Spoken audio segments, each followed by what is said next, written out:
August 18, 1590.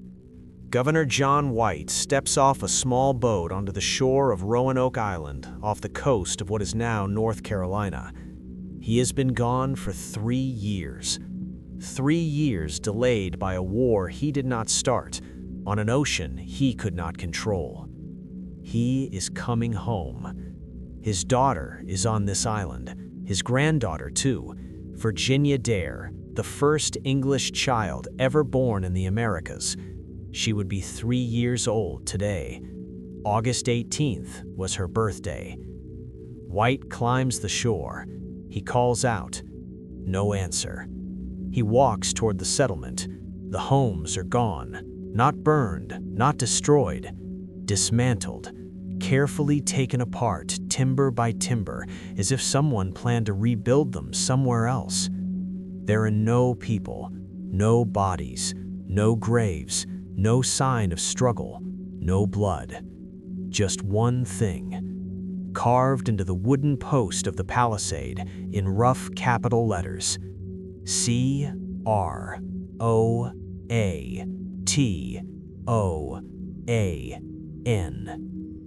One word, 115 people, gone. And in 430 years, nobody has ever fully explained it. This is the story of the Roanoke colony, and what really happened is stranger, sadder, and more complicated than anything you were taught in school. Because the word croatoan was not just a random clue, it was a message. The question is whether anyone understood it in time. We are going to walk through every piece of evidence, every theory, and the discovery made just months ago in May 2025 that added a new layer to a mystery that has haunted historians for 4 centuries. Stay with this, because the ending is not what you expect. To understand how 115 people could vanish, you first need to understand why they were there at all. It is 1584. England and Spain are locked in a Cold War that is about to turn hot. The New World is Spain's territory, at least as far as Spain is concerned. Spanish treasure ships are crossing the Atlantic, loaded with gold and silver, making Spain the most powerful empire on Earth. Queen Elizabeth wants a piece of it. She grants a charter to a man named Sir Walter Raleigh, adventurer, poet, explorer, one of the most ambitious men in England. Raleigh sends scouts first. They return with reports of fertile land, friendly natives, and a place called Roanoke Island, sheltered, accessible, defensible. In 1585, the first English settlers arrive. It goes badly. Tensions with the local Algonquin tribes escalate. Supplies run out. Within a year, the colonists abandon the island and sail home. But Raleigh is not done.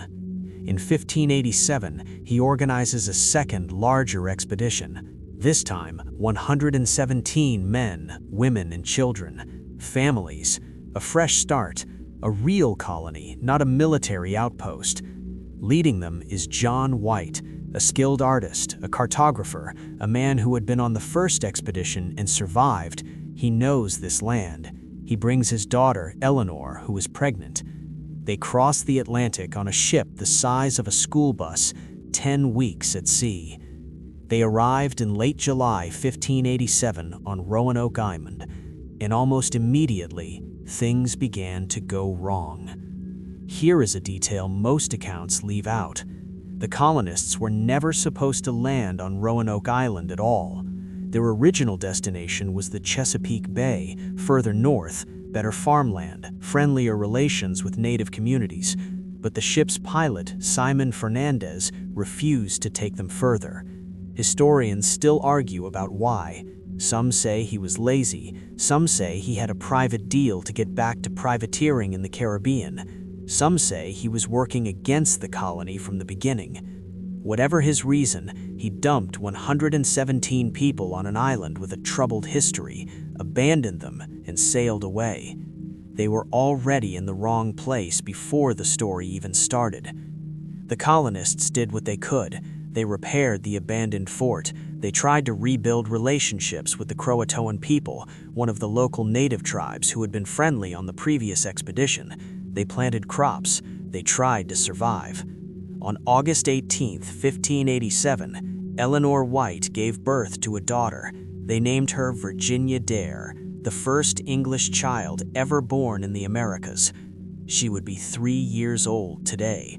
August 18th was her birthday. John White, the new grandfather, should have been celebrating. Instead, he was being asked to leave.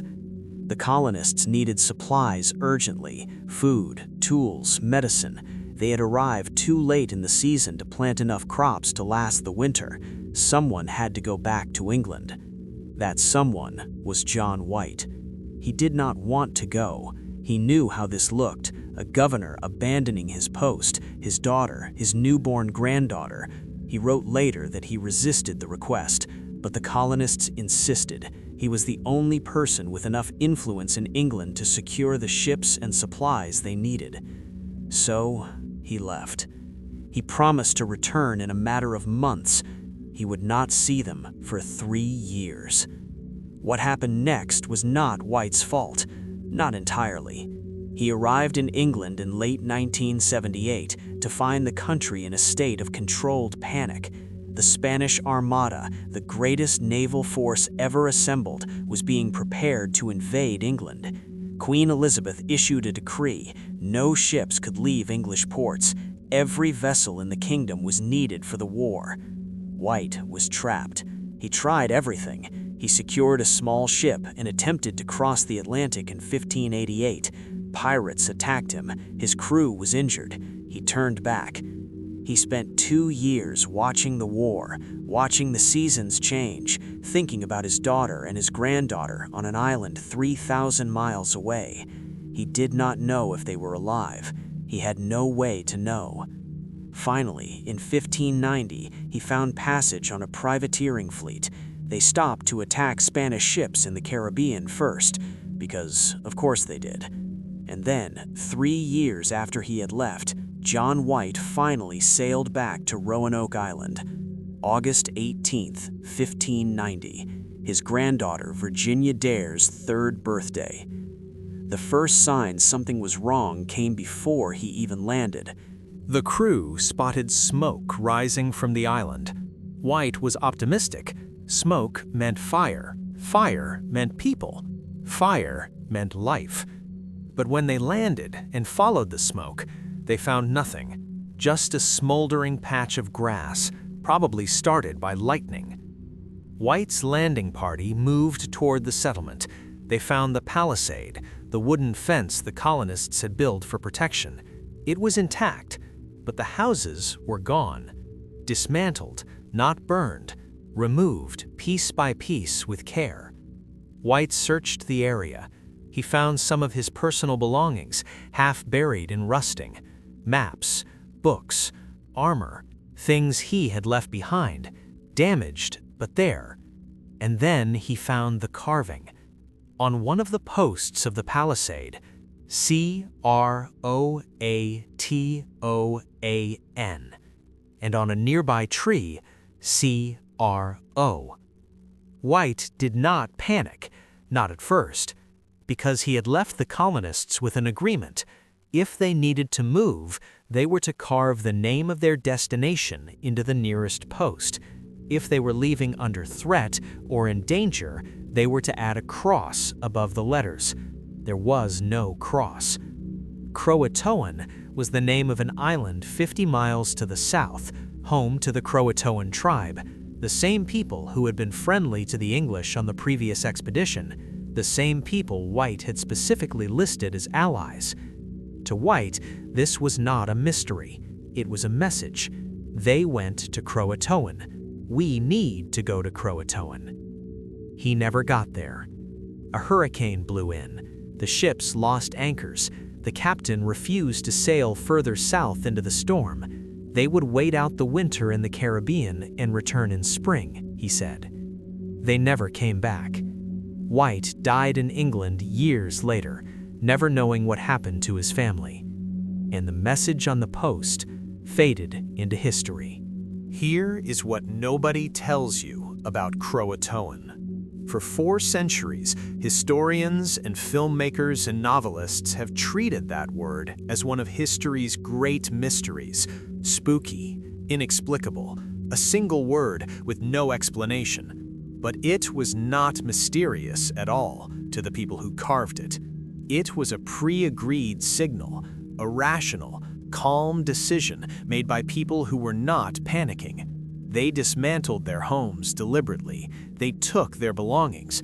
They left no graves because nobody was dead yet. They expected to be found.